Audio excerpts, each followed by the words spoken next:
UNDP's Youth Collab.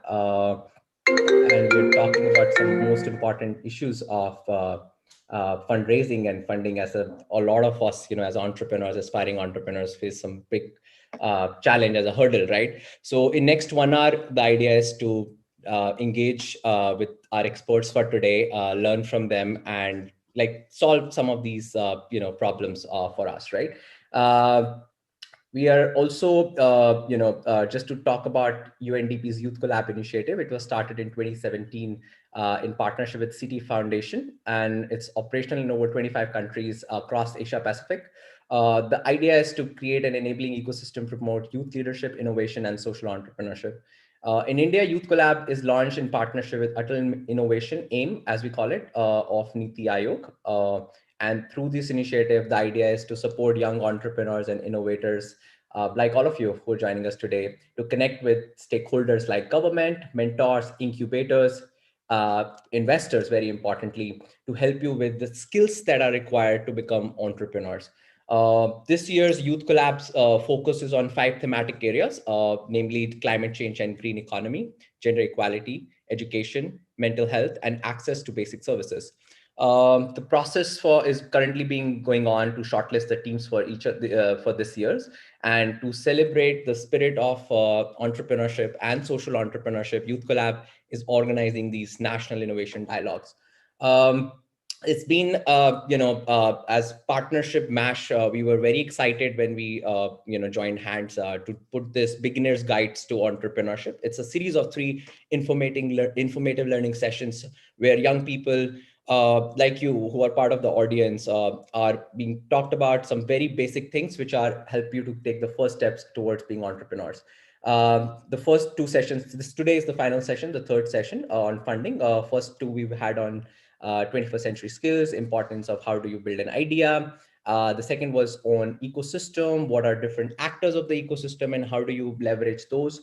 And today we'll be learning about, what's your first step to take towards fundraising, how do you leverage policies, programs, then how corporates are supporting youth innovation, and once you've raised money, how do you go about managing that, right? And of course, we'll be taking up a couple of questions from each one of you.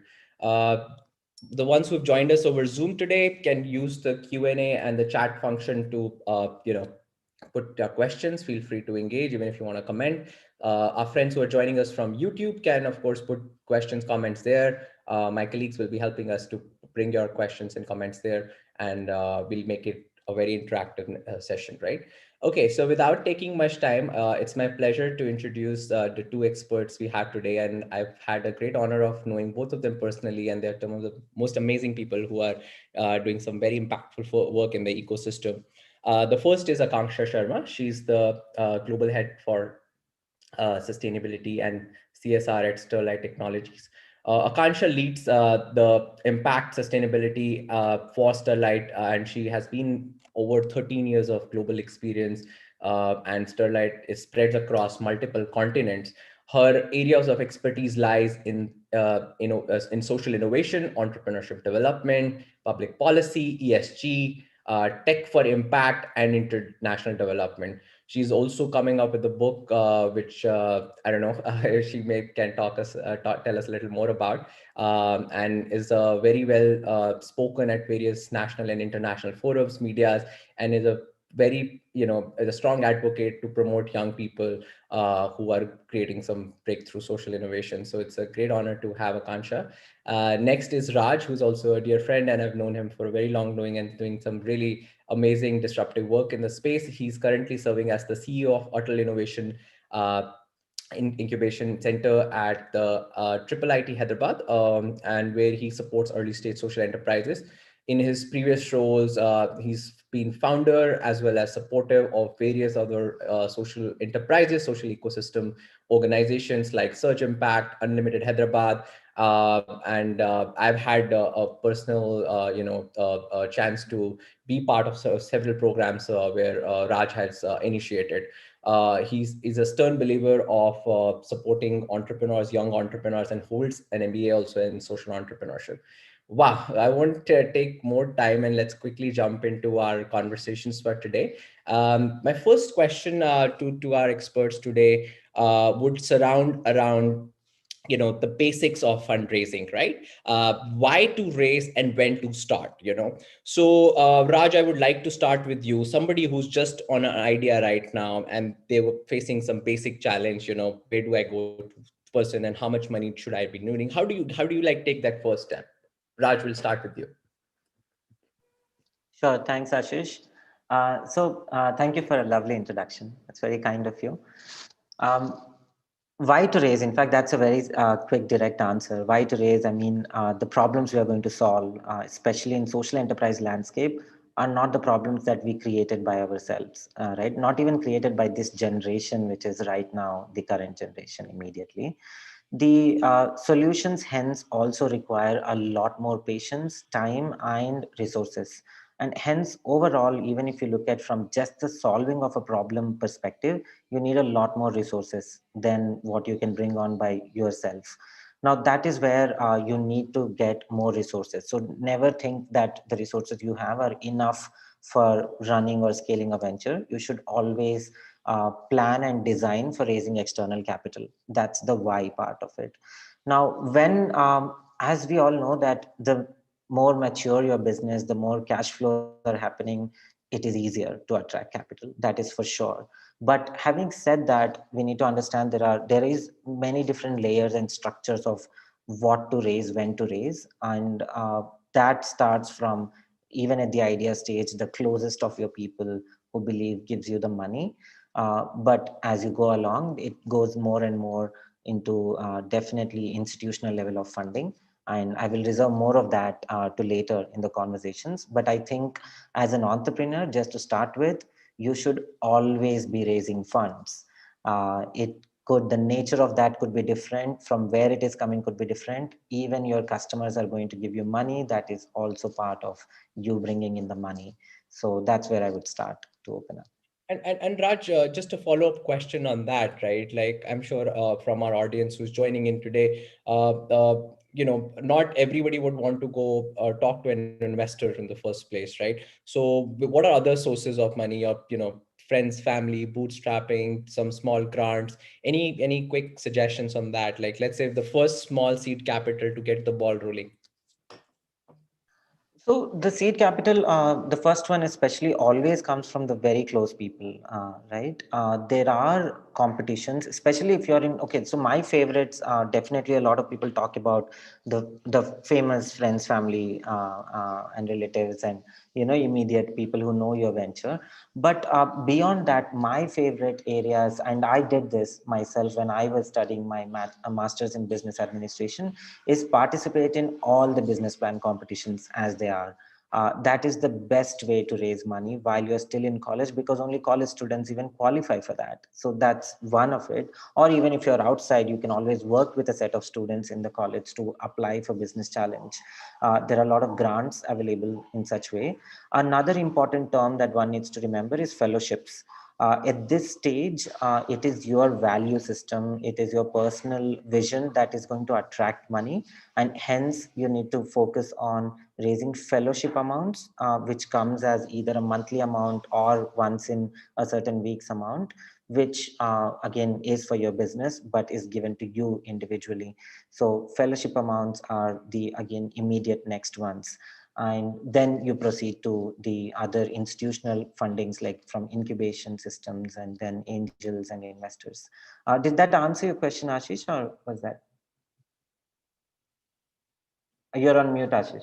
No, no, definitely. I think that's the idea is to like tap into whatever resources available and not just look at these fellowships competitions just from experience, but also from bringing in some pipeline for fundraising. Okay, so I'll move to Akanksha now. Akanksha, with your work and supporting young people in both personal and professional capacity, what has been your observation, and where do you think a lot of people make mistakes when they're taking that first step with managing finances or fundraising? Thank you for asking this question, Ashish, and thank you for having me here. I think, what I would say, more than a science, fundraising is an art. And so we, each one of us figures out our own opportunity areas and how do we want to look at it. So today the ecosystem is ever expanding like never before. So you have support systems like CSR. There is an impact investment pool. Of course, there are a lot of government schemes supporting and boosting the startup ecosystem, and of course with a greater focus on social entrepreneurs. So I think the ecosystem is has created a lot of enablers. What I have seen over the years is that a lot of social entrepreneurs or startup entrepreneurs, they start with a great passion and an idea which is really based upon their personal experience. So I think sometimes they lack on very meticulous planning in terms of the business plans, the scalability model, the target market, and all of that. So I think a little bit in-depth understanding, on the overall strategy and roadmap could be a great trigger to generate interest on the funders part, because it also tells you in detail about the commitment that you have towards an idea, and most importantly on the sustenance part of it. So yeah, but I think there are enough opportunities today in the ecosystem all across, both on the social and for profit side, to generate funds. Great. I think Akanksha, you touched upon a very important aspect that people, like especially young people who are starting out, they start from sheer passion out of it rather than putting too much of meticulous planning there, right? What can they do? Like, where can they find, right kind of guidance or information? What are those basic things that they can take care before they go approach, raising funds? And like I said, it doesn't has to be like talking to investors. It could be just from people around you. I think very simple things in life. See, as simple as having a very active LinkedIn profile and reaching out to people to mentor them and to tell them that, how can they build in relationships in a very professional manner to, have greater connects in the ecosystem and the industry they are focused upon. It's as simple as, being very focused about your idea and bringing it in the conversations when you, in general, also meet two people. So I think more than anything, startup is also about a great commitment that you have and should be reflected in all areas, when it comes to fundraising, because anybody can be a potential funder for a startup, which is, because we are talking also about ideas, and no funding is a bad funding, right? I mean, as small as it can be. So Right. it's all right. Instead of having a very biased mind that okay, we need to only go for big funders. I think many a times I've also seen some entrepreneurs creating their own bottlenecks there. So I think that's one of the things that we should always approach people with a very open mind and welcome their ideas, their mentorship. So I think social media is a very, very important place for all entrepreneurs to be at. Right. Yeah. Great. I think Akansha, I'll come back and circle back when we talk about how do we leverage our networks. And of course, social media is a great enabler in finding the right kind of people. And I see some of them very actively also, been very targeted approach, who to talk to, what to talk about as well. So then they come across, to build certain level of seriousness among with their audience, right? So it's a process, right? So I think that you brought a very good point. So we'll come back to this. But going in our series of flow, I would like to touch upon big hurdles that you see. And Raj, being an entrepreneur yourself, I would like to come back to you and understand. Tell us some of the challenges you faced or the entrepreneurs you face, which you can think can be very easily avoided. Just with some guidance or knowledge, right? Some very basic 2-3 big challenges in terms of fundraising. Yeah. Yeah, sure. I'm not sure about whether they can be easily avoided, but yes, there is a lot of challenges. They can be Some of avoided. Yeah. no, some are actually very fulfilling to be overcoming as a fundraising. Fundraising definitely helps you grow as a person. You actually look, it's as much as what Akanksha is saying, there is a lot that you have to learn to put outside in order to raise funds, but you learn as a professional as well as an entrepreneur as well, which actually reflects your personality. Are you good at negotiation? Are you good at even simple thing of asking, that itself where it starts when you're raising funds. Now, one of the biggest hurdle that I faced, and I think if one is a little bit smart, easily can be avoided, is actually being prepared to accept the money in the bank. So a lot of people underestimate the importance of having paperwork and compliances checked out in the very beginning of your company setup or the nonprofit setup. It still takes a little while and very diligent work to have all the paperwork ready. A lot of times you may not realize there may be a lot of amazing solicited grant opportunities or investment opportunities, or just somebody you can approach who's very relevant and might be excited to fund you, but then you are not compliant to receive the funds in the bank. And that has happened with me, where there's a lot of money waiting and I just can't take it. They want to give it as well, I can't take it because I didn't have the right documentation in place. And remember, larger the money, larger the due diligence, right? There will be institutions and individuals who will actually audit the status of your company. So always definitely only say that which you can prove on paper. So that is one. The second thing, and that I'll consider at this stage, the important thing as well, is completing your market research as well.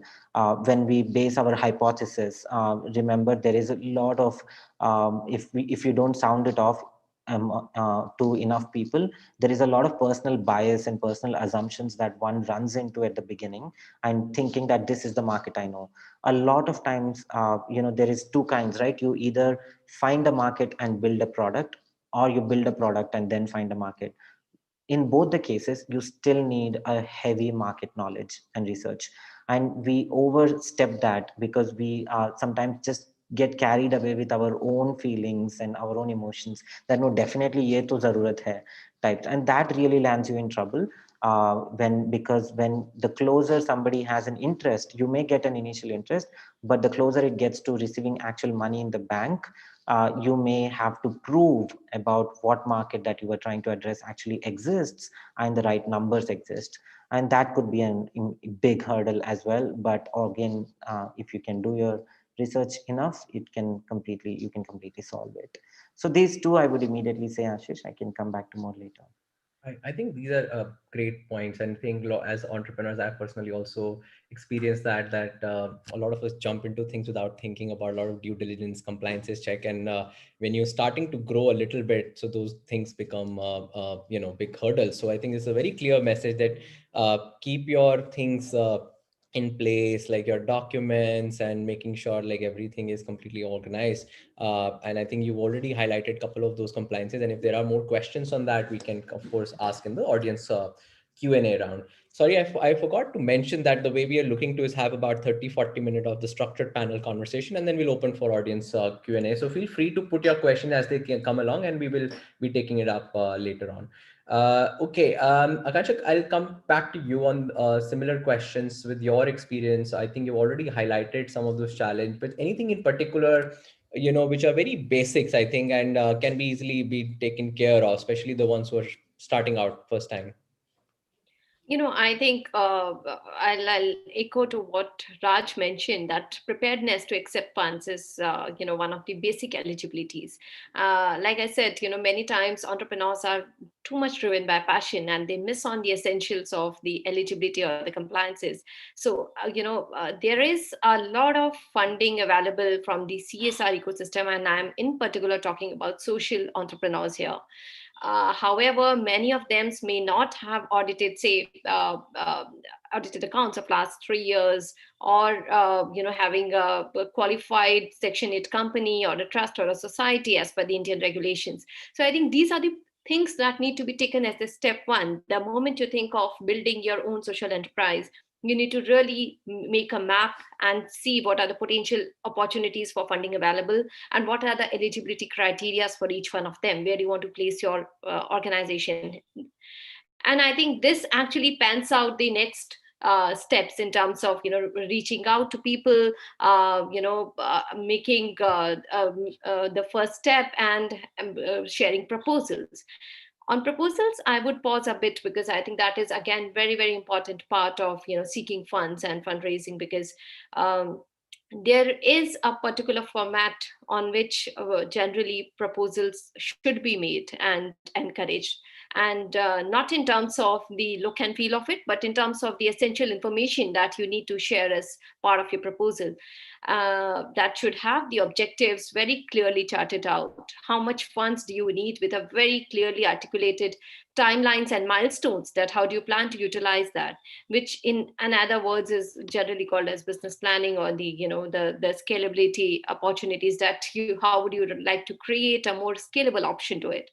And this would generate obviously the traction on the fundraisers part and build a very scalable model. So I think this is also something which needs to be done as a very preliminary step before reaching out to fundraisers. I think a lot of people sometimes also miss out on mapping competition, because if you are in a particular domain, you need to also see how's the ecosystem placed, how are other people, reaching out, how much funds have they raised. So it will also tell you a lot of information about the funding opportunities in one particular sector. So before jumping into any domain, I think this market research is very, very essential. uh, Keep your basics very correct in terms of the compliances and regulations, and then reach out to funders, because it gives definitely a very, very wrong impression when your proposal sails through and you are not ready with your paperwork, or you do not even have a bank account. So I think those are the essentials to be checked. So I Thank totally you, agree with Akanksha. Raj on Yeah, I this. think it's both of you are reckoning one thing again. Again, it's making sure your basic things are in place and you meet certain compliances. So I would really like all of you, if when you're applying for, grants, some grant challenges, make sure that it's just not a good idea and good team, but also you get your those basic things in place. Akansha, I'll start with you. You've had a great career so far in the corporate space, and the corporate sector is kind of also promoting a lot of social entrepreneurship and entrepreneurship at large, right? I think last couple of years, CSR has also been supporting incubation programs and giving out grants for some really innovative, break disruptive social impact ideas, right? So for our audience today, who's like I said, most of them who are starting out first time, if you like to give the message and tell them how can they leverage some of these programs, initiatives taken up by corporates, and where do they start? So I think, like I said, the market is really growing in a very positive way in terms of the funding opportunities. You would see many companies coming up with their own innovation challenges, or other support mechanisms for boosting the accelerators or the early stage entrepreneurs, both in for-profit and not-for-profit sectors. So one of the basic things is, if you are talking about not-for-profit, how are you first meeting the basic eligibility criteria, which in case is either you should be registered as a trust society or a section 8 company, having a audited track record and accounts of previous 3 years of working in the same sector and in Indian geographies. And then when you make of course having a valid bank account and all of that, so you can get all of this information very clearly on Ministry of Corporate Affairs website, and there are a few other domains easily available. uh, there are many CSR fairs also, like NGO Box and many other companies do organize that. Please keep a watch on all of these, because it will tell you a lot about the funders expectations. From the funding side, sitting on the other side of the table, we also see that is a potential idea scalable. So people may not like to invest in ideas as just a pilot many times, especially in the social sector, because there's no point in investing 50 lakhs and then putting a full stop to it. So you would like to see that can I replicate the same in another block or another district or another state. And so I think that proof of concept needs to be really done at your own level, many times with the seed funding or the angel funding if it's. And then I think it makes a very, very business case, valid idea to have innovative products and offerings and reach out to funders. Thanks, Akanksha. I think this is some very valuable information, and I could see a couple of questions coming up. We'll keep it up for later when we start the Q&A. So, Raj, your work again, it spreads across working with the government agencies as well as with the more on the funding investor side as well, and you've also running an incubator right now. So, tell us something which can for early stage entrepreneurs who are looking to take that first step, right? How can they leverage policy programs or other ecosystem programs that are available for them to get started? Yeah. Sure. I think the first step is knowing itself, knowing that there is a lot of support exists, and that one can find out not just from whichever city and state you're staying. There is the chartered accountants, the auditors, they usually do know these things. But if not, you can easily find the closest incubator or an investor events like Head Start Forum and other events that happen either on weekends mostly, but also some on weekdays. You can try to network, try to engage with them these days, even virtually. That is where most of this information is shared. So in the first steps, I would always suggest attending and networking or having a feeler on what's happening in your local ecosystem through attending different events which keep happening. But in the second step, I would say if you have a business plan that you can share with people, at least if not the final draft, at least the draft one, you should start applying to these challenges and incubation systems. From the government perspective as well, that is where most of the support is channeled through. So look, government as well, different departments, right? It's not just one person or one building or one company. There are hundreds of departments and hundreds of different processes and schemes, and most of them these days are opening up for startups. So that's a good thing. So you need to watch out for which is your sector. And I'm sure even in the Atal Innovation Mission, if you look up, every week you will find one or another different very specific sector focused or industry focused opportunity for young startups to apply. If you have an innovation, all the more good. If you are using an innovative technology or the fourth industrial revolution technologies, more super. So these are some things that anybody can easily find out. But if not, again, a local incubation center is your point to go to for finding out various government schemes and also in generally the support that ecosystem there is providing. So I am in a very privileged state when it comes to startups, right? I'm from Telangana, and we, as all you know, we have some remarkable institutions which are created by the government for startups, like T Hub, Telangana State Innovation Council. In fact, I also anchor something called as Telangana State Social Startups Network, which is exclusively for startups chasing sustainable development goals. And we bring together different offerings that the ecosystem offers. Just to share an example here, Ashish. So for example, here in this state, especially because of the COVID, there has been a lot of challenges for startups, and the state has actually invited startups through the incubators to apply for some special schemes and some special concessions and incentives. For example, in fact, reimbursing your state GST if you have paid that during last 2 quarters, 5% of your annual turnover in terms of giving back a performance related grant to you. So it's up to 10 lakhs where you can actually use that for your operations. If you have filed a patent, the state actually takes care of 100% of expenditures. So all of that you can reimburse. I'm not sure about other states, but we do here. This is like it's an official gazette. So the state has announced it, and there is a process to meet this and apply for these things. There is even reimbursement of 10,000 rupees per employee if you have been affected during this if it's your first year of commercial operations, right? So what I'm saying is there is not just networking and bringing together of mentors, investors. There is actual cash on the table for startups if you want to start up, and that just shows the trust between the coordination between private people and the government to encourage startups. And one has to only navigate towards finding them, and even that is easy, which is through incubators. That's what I would keep coming back to. Yeah. Right. No, absolutely. I think there's so much of that's happening to support entrepreneurs, and the Atal Innovation Incubation Centers by AIM and a lot of other private sector-led initiatives are good starting point, I believe. Thanks, Raj. Okay, I'll be asking one more Just to question add before we. one point here, Ashish, Yeah, so I was referring to an information center, and there are 50 plus startup schemes started by the Indian government. So, you can find this information at startupindia.com. And, I think there are a lot of funding opportunities available from the government institutions also.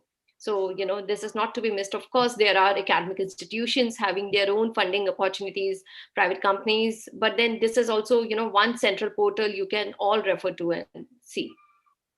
absolutely. I think that's great that you brought this up. That government at both central as well as state level are bringing up a lot of innovative initiatives to support young entrepreneurs. So keep your eyes and ears open, guys. I think there's a lot for you that's available. So one more question before we open the floor for questions. Okay, so once you've raised money, and I think it was a point brought up, like, once you have the cash in your bank account, so what, like, how do you, like, if you need to go about its management, its reporting, and when do you realize that it's a time to probably now go for the next stage, right? Like, what's a follow-on funding, right? And even in terms of the instruments, right, it could be equity where you are going through investor route, or it could be a grant where you're looking at different institutions, right? So how do you balance that, and what do you know would be the best sort of what is the best also instrument at particular stage for yourself, right? So Raj, would you like to take that up for first? Yeah, sure, Ashish.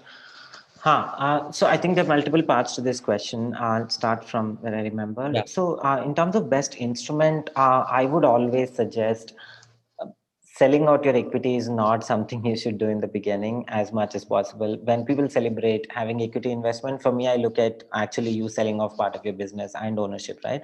yeah, There is a very nice comparison that one of the strategy directors at Caspian Investments, she just told a bunch of us, saying that imagine you're sitting in a car, and an investor is like one more person being added to the car. So you have to share your space. And not just that, he may also ask you which direction the car is moving. yeah, But there are alternatives to do that. If you don't want to share that space early on, because when you start up, you have a smaller car, right? So that's when there is other structures like debts. And again, I think we highly underestimate the power of debts in India. But if possible, especially if you have any asset generation capacities, it's much more easier and much more better. Also, a debt makes you accountable. So always having a healthy ratio of debt versus equity in the longer run pays off much better for the overall governance. So I would start with debts. I would start with what is the mezzanine, with the in between thing, the convertible notes. It's called CCDs. One can look that up. But you could convert your value later of this debt into equity, which is a win-win situation both for the entrepreneur and the investor. So there are these methods. So for me, it is this kind of a structure. I would hold on to equity as much as possible and not sell it off right at the beginning. That's one. Second, in terms of uh, these different instruments also have different kind of amounts that they bring in. Usually you will not immediately find a very small amount of equity investment, for example. That again, it's neither advisable, but nor it happens that only for a couple of lakhs that you want to give away certain equity. So in that stage, again, you have better options of a debt to go forward to that. So all of yeah, I would suggest this staircase approach of planning it out, and that, yeah, that to be part. What is the other part of the question, Ashish, or so of did I? course, once you have it in your account, so Hmm.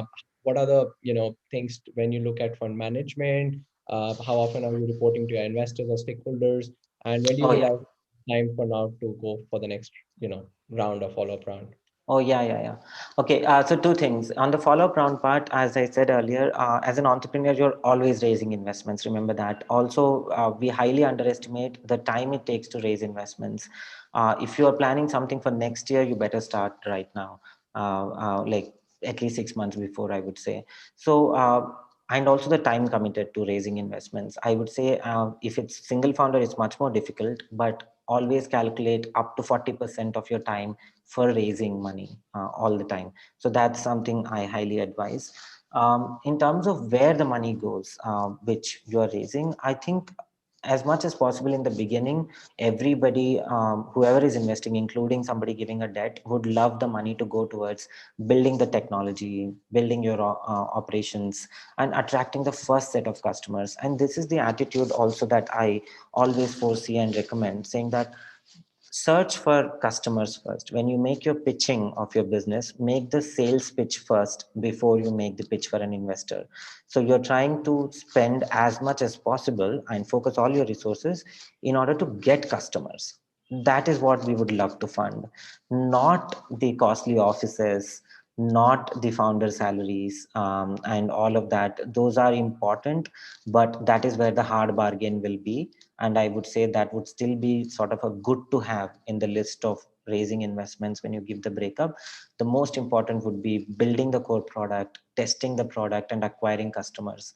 That is where at this stage the focus will be. Yeah.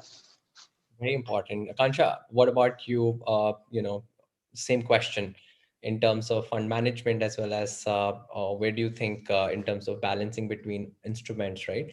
Uh, what can young No, I entrepreneurs? think Raj answered it all that, Yeah. that is, of course, you should prefer in the beginning, but it also depends upon the business model in terms of scalability and, your own business roadmap. Um, I think a lot of people also miss out on this important cycle that, once you have the amount in your account, then you are answerable, you are responsible to a lot more stakeholders, and you should take it as a very important responsibility in terms of responding when it's asked. You should set up your own cadence in terms of reporting back, in terms of having a very clearly charted out KPIs and milestones for your business performance and deliverables. I think in terms of utilization, every entrepreneur has their own idea, but of course, it should be outside to inside and never inside to outside, in the sense that, okay, I want to do this and therefore let me put all the resources on this front. It should always be, okay, I want customers to view my enterprise like this, and this is how it should grow in terms of business, and therefore I need to plan my resources. And of course, remote resources are always limited in a certain manner. So I think that's out of experience that we have learned over the years. And like I said in the beginning, it's always an art more than a science. Well noted. Thanks, Akansha. So I think we have about 15, 20 odd minutes. We can now take a couple of questions. I see quite a lot of questions come up. I'll take this first one from Ayushman. I think, Raju stressed upon the importance and the need for a good research when before you building a product, right? So his question is that, what kind of a product would fulfill the needs of the market, and how exactly one should proceed with that research, and what could be the best resources found for a good research, right? So if you can help us explain with an example, Raj, that'll be great. Sure, absolutely. In fact, I keep saying that it's easier to, let's say, launch or find a market research for an airline business than find a market research for, let's say, 100 women in a slum in a city who are iron deficient and may need your product, because that kind of research doesn't exist easily. So there are multiple ways. Unfortunately, a lot of market research, which even exists, is very expensive and not recommended at the beginning as well. And we may not know if that has the similar sample survey of audience and customers that we are hoping to achieve.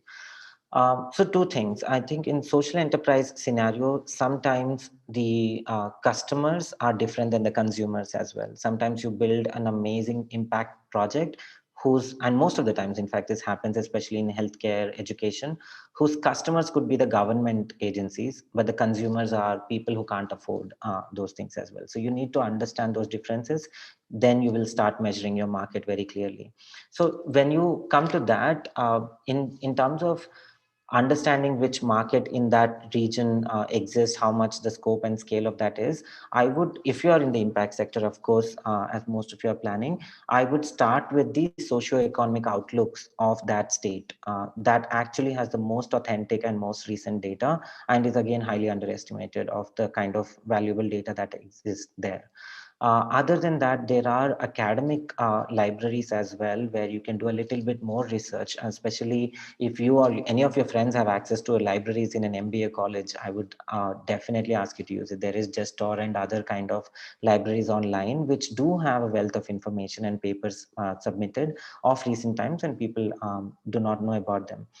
The other easiest way to understand is also annual reports and performance reports of your competitors, who may be not startups, who may be much bigger companies. So they would actually mostly detail out sort of a market size, where how much they are occupying and what is the potential and all of that. One can easily find this, and if you just focus right and narrow down your competitors and relevant businesses, that's where you will find in their company annual reports and other market intelligence.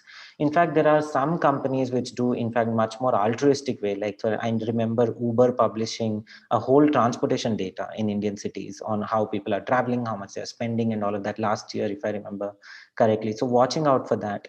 There are some news agencies and some newsletters or associations that also publish. For example, VC Circle, I really like.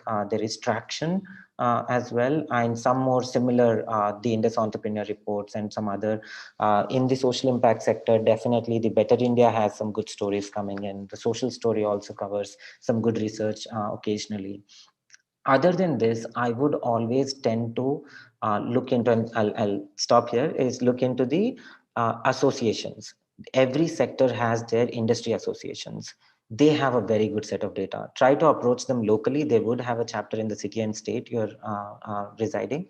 Try to approach them for their data. That would be amazing. For example, as we speak, I think this is the week where the Sustainable Urban Mobility Conference happens in Delhi. Again, a wealth of data there if you are into transport. So find out such opportunities and you'll find data there. Great, thanks, thanks, Raj. I have a question from Shri Goyal, Akanksha.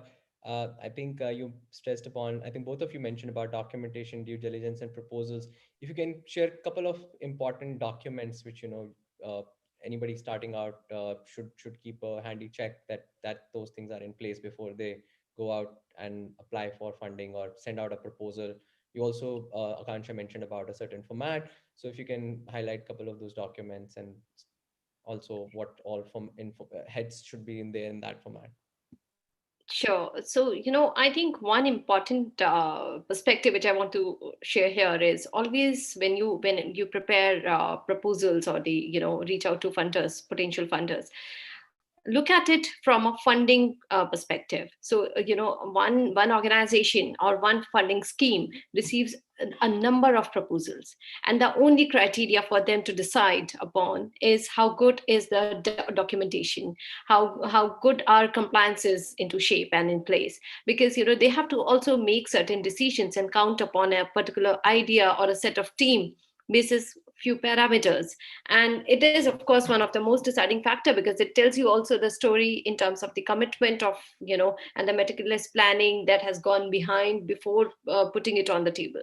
So I can see Sri Goyal's question here, and more than in terms of looking at it from a documentation lens, it is more from a eligibility lens, that am I good or prepared enough to receive funds, am I abiding to the law of the land. And this is the first step before you reach out, as I said earlier also. So in terms of documentation, you need to have your business plan into place, you need to have all the registration certificates. If there are previous audited accounts, please do mention about your bank details in one go, because all this information, even if selected, would be required eventually. Many a times funders or the funding schemes, they do ask for all these in a particular format, so please fill out all those informations. Have a very, very clear set of objectives in terms of what are you trying to achieve through this particular idea. Because I think a lot of times I have experienced that entrepreneurs are also they miss out on putting it very clearly, that what is it that they are trying to achieve through a particular idea. So I think very simple documentation work. It's not about anything fancy, but yeah, very clearly charted out. Thanks. I think that's very helpful, Akanksha. Raj, do you want to add something to that? Yeah, no, not much. There are certain tax exemption certificates, especially if you're a nonprofit. So definitely have a check on locally. Sometimes we are seeing that increasingly a lot of people are also asking internal governance and compliance documents. Remember, as soon as you register, there are certain important compliances which come in the place, which nobody needs to tell you, especially having like posh act and committees implemented in your companies. So these are the things you may want to put in process anyways, and when the time comes, you can show that. I would also put into place the patent documents. If you claim that your uh, service or your product or service are copyrighted or patented, back it up with documentation. You don't need to share it publicly, but you may need to share it at some point with the investors. And if you don't, then that claim may not happen. That's it. Right. Thanks. Okay, we have got a question from our audience from YouTube. Srishti Gaba asked that when a startup raises funds through debts, if that startup doesn't enough profits in the beginning, and also the startup has to pay, of course, its expenses. So why don't you think equity is a better route than raising debts? And also, on what basis would a lender would give you money if you are you don't have a lot of collaterals and other ways? So any quick thoughts on that, Raj? Yeah, absolutely. No, I say it because equity is the most expensive format of raising money. You're literally losing the ownership of your company. And when you raise debt, you of course calculate in the not just the principal, but the interest paid over time, all of that as part of your debt. So you do calculate in the cash flows at a later stage that you're going to pay that. But once you pay it off, there is no liabilities over you. So that's number one. Number two, in the impact investment space, it is not true that you always need collateral. In fact, the one institution that I really like, I shared earlier, Caspian Investments, they specially work for collateral free loans. And their whole effort is that entrepreneurs suffer without having assets to be raising funds from the traditional banking ecosystem, and hence they come in the picture and give you those loans without collateral, especially. And that's one institution. There are a couple of them. Even the Bharatiya Yuva Shakti Trust, which works with multiple banks, also helps ease facilitate or in these kind of collateral issues which come up. A lot of times people do push and pull factors in order to raise funds. They're using letters of credits from the companies or purchase orders. All of these things count. At the end of the day, if you can prove that you're doing rock solid jobs, there are debts that one can raise. So yeah. Thank you. Okay, another very interesting question has come from Shank. I think Akanksha, you talked about using power of social media. Raj also mentioned about, tap into the networks. So he's asking like, what if, other people are also working on the same idea? And this is something that I hear a lot from, young entrepreneurs like, oh, what if somebody steals my idea? And what if other person's also working idea? So his question is, would it be better to, network and get the more information from them? And how do we go about networking, with such case to do? What are other people thinking? Yeah, Akanksha, would I you like? think I have also come across this question quite a many times, but I think you cannot be in the market if you hold a lot of fears. So this is, I think you need to really believe in the depth of your execution and your business model. And I think, yeah, there's a book that I was reading. In fact, it was on the startup ecosystem, and it was telling that the first rule of, building any enterprise is to be fearless. So if you hold these unnecessary insecurities and fears, I think maybe Raj has some better advice on this. No, no, same advice, Akanksha. Exactly same. In fact, you put it better. I always say that all ideas are copy left until they become business. Just because you didn't share doesn't mean nobody else has an idea, and they're the most visible things out there in entrepreneurs' minds. So I wouldn't. I'm again in the social enterprise space, especially. I'm ready to share 100 ideas with everybody. I don't think holding back an idea does any good to anyone. And of course, Ashish, I mean, you are an entrepreneur yourself. I've never seen you holding on to any, such. I think this is what I really appreciated working with you while, you were not moderating the session. True. No, absolutely. I think I like to also share this, and this is what I tell anybody asking me the same question. Idea is just 1% of the whole picture, right? It's the 99%, which is perspiration, persistence, and the hard work, right? So it's never about just the idea, but there's so many other things. So I think it's best to, like Akanksha, you said, go about, talk about it, and get more, inputs on that, and it really helps you to refine. And I think in the beginning, it's good to speak to a lot of people so you avoid also making easily avoidable mistakes. So I think never have ever have that fear that what if my idea gets stolen. If it's meant to be stolen, it will be stolen by at some point. And so I think never ever have that fear. And like Akansha said, be fearless. Okay, in the interest of time, we just have about 10 minutes, so I'll take one or two quick questions. uh, you know uh, COVID hit bad. It impacted a lot of people. Economy is in a pretty bad shape right now. While there is extreme adversities to economy and the business at large, but at the same time there are emerging opportunities, right? So, Akanksha and Raj, what are the emerging opportunities that you see that because of a pandemic like this, that has opened up for new young entrepreneurs? And of course, since we are focusing more on fundraising, do you see some existing initiative programs where are supporting such ideas, like any specific sectors you see, any specific problem that you, while you are in the ecosystem, you would like to share with our audience today? Akansha? I think there are many places. In fact, one important place which I would suggest is there are literature available, which would, right from the ideation to opening and taking licenses in any geography. What are the sequence of steps. So I think please do Google and do your web search, quite thoroughly before you make up your mind and commit to a particular idea. So I think that's one very important thing. In terms of the funding opportunities, VC Circle, again, I would say, is a very good resource space. There are many others, like, for the nonprofit space, all the academic institutions, especially like, Ashoka and many others, they keep releasing, information journals and other, magazines and, news pieces where you can refer to. Please keep a very, very close eye on the government websites of Invest India, Atal Innovation, and all these startup incubators. So I think they would tell you a lot and also build your capacity in terms of the prerequisites that you need to obtain before reaching out for funding. Thanks. Raj, what about you? What I would start by looking at the growth sectors. Definitely, there is an unprecedented growth sectors in pharmaceuticals, in healthcare, wellness industries, e-commerce, and logistics. So, if you look into that sector, there's still a ton of innovation possible, a ton of things where products and services which promise to do things faster, better, cheaper. There's always scope for business in these sectors. And I would say that you don't need to be a big company to enter. There is a lot of product innovation that you can do. So I'll start from there, looking at the growth sectors, and hence go towards finding opportunities in those sectors if I have any core competencies there.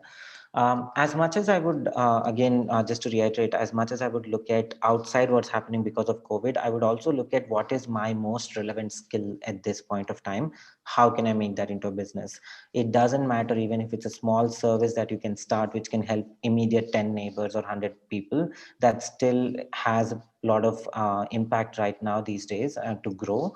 And remember, a lot of even companies as well are launching different call for innovations or grants and support where they want their own businesses to grow through startup innovations. So watch out for those as well.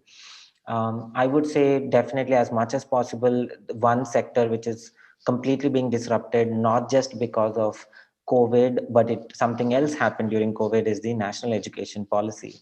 And that irrespective of COVID talks about digital education. So you have like a ton of things that one can do in education, especially regarding digital education.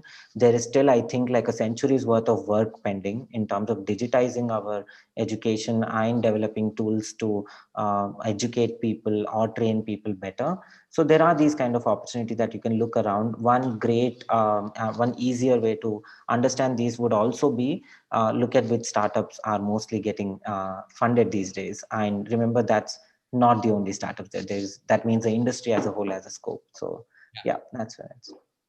Thanks, Raj. Okay, we just have another 2-3 minutes. So one question that has come from YouTube audience is it important to be incorporated as a private limited before pitching your idea?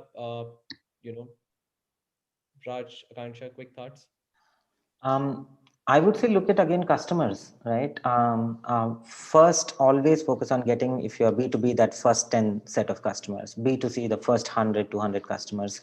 And until as much as possible, start with a simple Excel sheet calculations, a simple, digital wallet payments, and then convert. Remember, you need an entity when you need to open a current account. And that is where your decision should be, not in terms of investments, and hence chronologically it would come before that, but then yeah, this is why you should be. Necessarily that you should incorporate as a private limited. Sometimes Oh, that no, does. no, no, not at all. There are so many other ways you can go about it. Yeah, in Uh, fact I would start easy and low strings, like a partnership firm, or even a sole proprietorship if it's a very local business. and all of that. Yeah, great. Okay, all right. One question from my end. If both of you are an investor and somebody comes and pitches to you right now, right? What is the single most defining factor about that investment? Is it the founder? Is it the team? Is it the idea? Is it the potential of the market? I know all of these things are important, but what one thing is very important to both of you personally, if you have to put a money into that idea right now? Kansha, would like to start with you, given you're from the corporate. I would give a social sector perspective, and I think it is the scalability because I have seen over the years many social entrepreneurs, who couldn't survive much is because they do not have a very strong vision for scalable options. Yeah. And I think that's one thing that defines whether you're for profit or not for profit. How are you aiming to sustain the business? Because not every day would be a good day. And like you mentioned, you said it so well that idea is just 1% of it. A lot depends upon the team commitment, your execution plan, what vision do you hold for the idea and execution. And I think that's one thing that I would always see. Okay, scalability, Raj, what is it for you? Also, I'm pretty much, I get bored very easily. So for me, it is traction. You need to tell me since the time you got an idea, even if it is yesterday, what all you did until today. So if you're on the move, I would like to help you out. Superb, superb, great. All right. I think there are a couple of more questions, but we've definitely running out of time. One, I think, question that has come 2-3 times is about one book that you would like to recommend. So I think that'll be the last question we can have today. Raj, we could see there are quite a lot in your background. So any one which you have to pick up if you were starting out, if you are in the, that's shoes who's just working an idea, and that one book would be a big make a big difference. I could think of one, but I'll go towards the last. So why don't we hear from you, Akanksha or Raj, first? Oh, it's not there because I'm again reading it. I read it like every few months. There's Okay. this book called Business Model Generation. It's, for me, it's like the Bible of business. You just keep referring to it, and you don't need a lot of technical expertise to read it. It's the best book ever, in my opinion. And by who is this It's business model? Alexander, right, Mr. Alexander. It's co-created by over 500 entrepreneurs. Oh, It's a practical manual of how to understand a business and how to run a business. Yeah. wonderful. Thanks, Akanksha. What about you? So Which book would one, you like? yeah. So one book which I generally suggest people is Zero to One, and I think it's also quite popular by Peter Thiel. And we came across this question that how to be fearless. I think it talks in detail about not being insecure about yourself and your idea. So a must read for everybody who's a budding entrepreneur. Yeah. Thanks, Akanksha. So for me, I think I was in school. I read this by Richard Branson, his autobiography called "Losing My Virginity." So I was quite intrigued by the title. But then when you end up reading it, was wow. There were so many personal life stories he shared. So as an entrepreneur, it's just not the business side of it, but it's also the lot of personal inspiration, which helps an entrepreneur to learn from so many life lessons. And I'm currently also reading another autobiography of. It's called The Principles by Ray Dalio, who's founded Bridgewater's Associate, and as an entrepreneur, it's a very good read on financial management and scalable models when it comes to large size fundings and all of that. Okay, so I think we are towards the end and about to close. I would really like to thank both our panelists. I think it was a very interesting, enriching conversation. A couple of things that you shared were new for me as well. So I think, given, you know, somebody who's starting out or somebody who's been in the space, a lot of things that we got to learn from this discussion. Before closing, I would like to also thank our UNDP Youth Collab, Atal Innovation Mission, MASH Project Foundation, and everybody who's helped us to put this together. Do follow UNDP India and MASH Project social media handles. You can find the recording of if you miss something on Atal Innovations Mission's YouTube page. There is a small feedback form which will be sent to you. So I request all of you to fill that up. It will help us to know what you like the most and also help us to improve our future programs. UNDP is running series of such programs as part of this national innovation dialogues, part of Youth Collab until first week of December. There is an upcoming event where you have a fireside chat with industry veteran Arun Maira, personally somebody I look up to a lot, which is happening on Sunday. So stay tuned for more updates. Check out our social media handles. Do like, share, comment, and be safe, keep safe, and hope to catch you all again very